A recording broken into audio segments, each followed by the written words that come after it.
Okay, all right.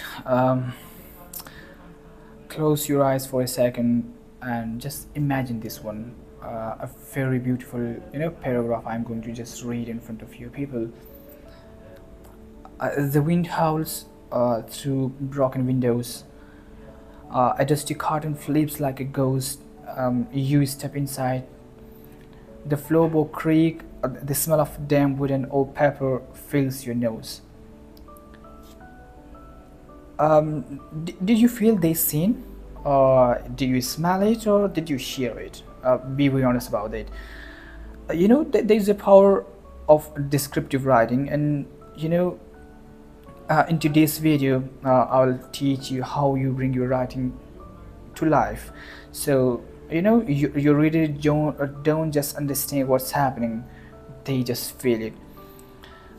Basically, if we talk about descriptive writing, it is a part of creative writing. What is creative writing actually? Creative writing is a storytelling, right? As I said, creative writing is a storytelling, but with imagination. No, it could be a fictional story, it could be a poem, or it could be a personal reflection. But what makes it creative is that you are the creator. The pen is in your hand, you have the paper, whatever you jot it down, you are being the creator, and you create your own story. You describe something, you narrate something, that's all about you. You are the creator at the time when you're writing it. So unlike writing a report or a newspaper article, creative writing isn't about facts. It is about feeling, it is about imagery, it is about characters and atmosphere. And one of the best tool in your creative writing toolbox is descriptive writing. So let's move toward descriptive writing. Descriptive writing is all about showing, not just telling. What do I mean by it's all about showing, not just telling? Let's compare two sentences. The first sentence is, the girl was scared. This is the first sentence. Let's write it down with you if you're listening to me. The girl was scared, and the second sentence, just focus on it. If I say her hands trembled as she pressed herself into the corner, and her eyes wide and fixed on the dark hallway. Look, the second one doesn't just tell us how she feels. It shows us like she is standing somewhere in the corner in the hallway. She is baffled. She is scared, and like she pressed herself into the corner. So like the writer is showing each and every scene to you. You feel yourself into the scene, in the scene. So that's what makes good writing powerful. Okay, the most important thing that we all try to understand, that we all need to understand, is the purpose of descriptive writing. Why do we describe the thing? Why do we narrate the thing? And what is the purpose of the? What is the reason? What is the logic? And what is the science behind it? So the goal is to help your reader visualize what is happening, right? What's happening means, like, the writer is describing something, the writer is narrating some story, the writer is telling you some story. Like, the main purpose of the descriptive or narrative writing is that helps you to visualize what is happening, that helps you understand what is going on in the picture. It motivates you, that the descriptive or the narrative writing, it motivates you to feel yourself, to feel your own emotion, and to feel yourself inside this story. That's the purpose of creative writing. So you being the creative, you being the creator, you are the narrator. So you makes the reader to get involved himself or herself in this story. So there is what the basically we call is the purpose of the creative writing. And again, the second thing, if you talk about the purpose again, that feel the emotion of your character, what the character feel. Sometimes the creator or the narrator or the director, they create such kind of character, they suits our own character. We feel ourselves in this story, what's going on and what's happening on in this story. So if I talk about this purpose in more detail, I can say like it allows your reader, your audience, to picture the scene clearly, and to feel involved in the moment, or the character can hear, or the character can smell, or even the character can taste what's going on and what's happening.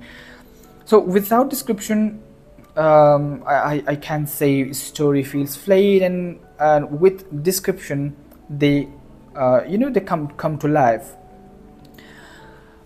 Okay, what is the most powerful tool in our toolbox? The toolbox that we can use, for describing something, for describing, the noun, or describing anything. If we talk about, if we talk specifically about, English language, while we, write a story, there we have nouns, we have verbs, we have each and everything. So we have some other words, and we have some other sentences, we have some other phrases that we use to describe some other nouns or verbs. Likewise, we have adjectives.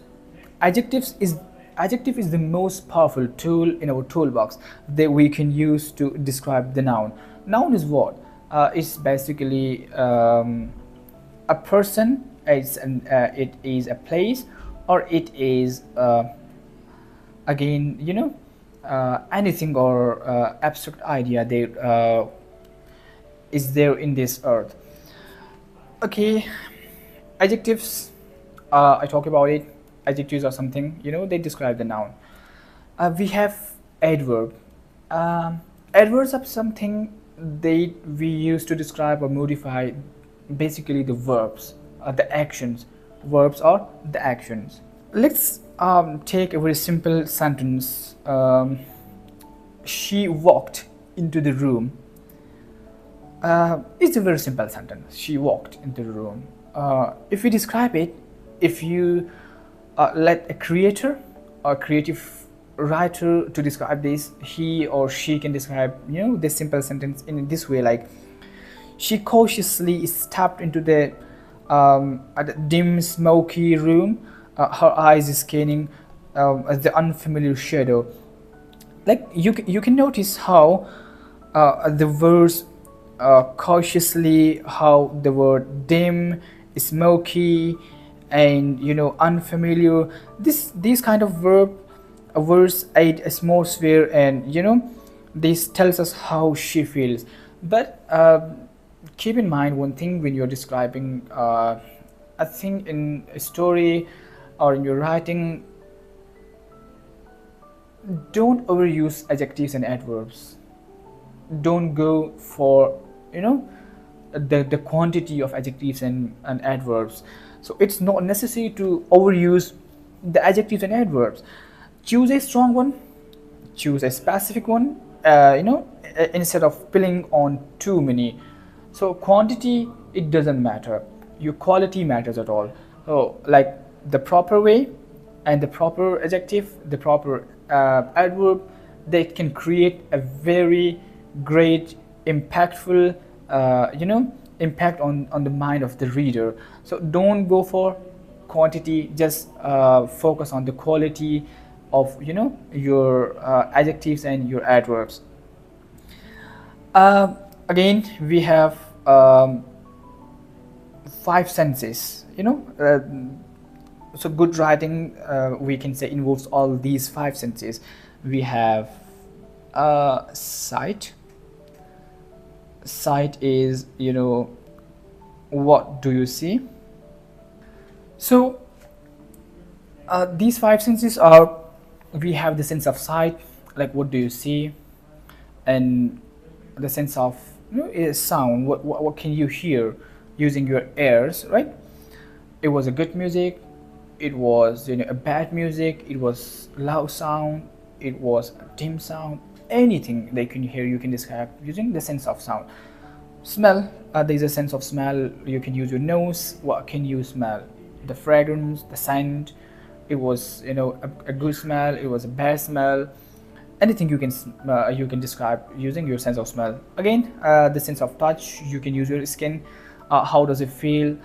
You know, does it was smooth, or it was rough, or it was plain surface? It was no, that you can use your skin.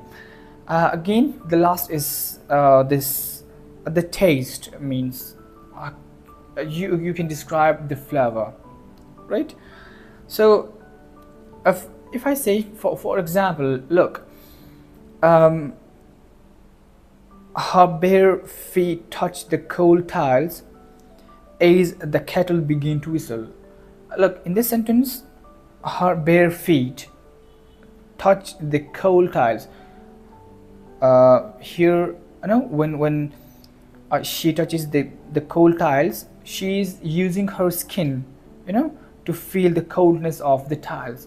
So there he's using the sense of touch, and using her skin as the kettle began to whistle. Began to whistle, it means like she is hearing the sound, the sound of the kettle whistle sound.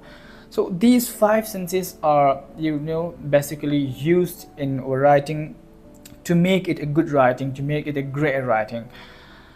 Yeah, so this was all about descriptive writing, and this was all about creative writing, and how can we use some tools in our toolbox to create a great impact on the reader of on the reader's mind. So yeah, it's your turn now. Just write a short paragraph, describe a stormy night. So try to use at least three senses, and one, if you can use a simile is a powerful tool where you can compare the qualities of one thing with the other thing using a word as and like. So you can use a simile, you can use a metaphor, you can use a lot of adjectives, but a strong one. Don't, again I'm saying, don't go for the quantity, don't overuse adjectives and adverbs. So yeah, and just leave your paragraph in the comment section, right? I will read the best one in the next video. Thank you very much.